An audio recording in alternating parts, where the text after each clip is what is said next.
آئیے ناظرین، آج کی اس ویڈیو میں ہم جانتے ہیں کہ اردو کا ابتدائی نشو و نما کیا ہے، یعنی ابتداءً اردو کی ترقی کیسے ہوئی۔ اردو ترکی کا لفظ ہے جس کے معنی لشکر اور فوج کے ہیں۔ مولانا حسین آزاد لکھتے ہیں کہ اردو ترکی میں بازار لشکر کو کہتے ہیں۔ اردو کی اس تسمیہ کی وجہ یہ ہے کہ اس کی نشو و نما اور تعمیر و ترقی میں فوجیوں اور لشکروں کا بھی غیر معمولی کردار رہا ہے۔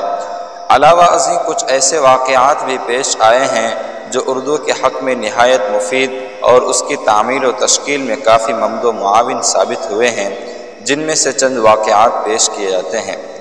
محمد بن قاسم کے لشکر میں عربی اور فارسی بولنے والے لوگ شامل تھے۔ جب انہوں نے سندھ اور ملتان کو فتح کر لیا تو ان کی فاتحانہ تہذیب کے اثرات سے وہاں کی تہذیب کے ساتھ ساتھ زبان بھی متاثر ہوئی اور اس کی جگہ ایک نئی زبان وجود میں آئی جسے ہم اردو کا حیولہ کہہ سکتے ہیں۔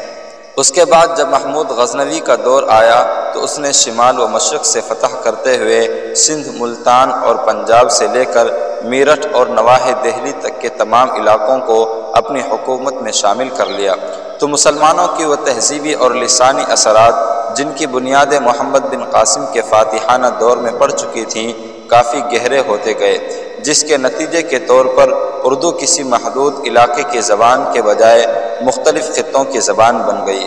علاوہ ازیں یہ زبان دہلی کے آس پاس میرٹھ اور اس کے اطراف و اکناف کی زبانوں کو اپنے اندر جذب کرنے لگی اور خود بھی ان کے اندر جذب ہو کر سارے ہندوستان میں پھیلنے لگی۔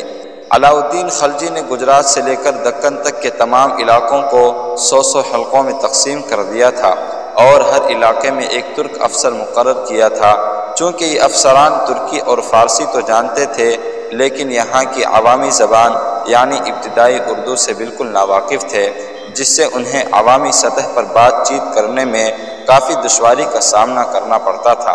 اس لیے وہ لوگ اپنی زبان کے ساتھ یہاں کی مقامی زبان کے الفاظ ملا کر بولتے تھے، جس سے اردو کا دامن وسیع ہوتا چلا گیا۔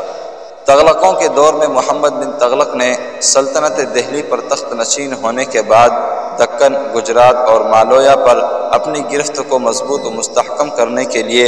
دولت آباد یعنی دیوگری کو دارالسلطنت بنایا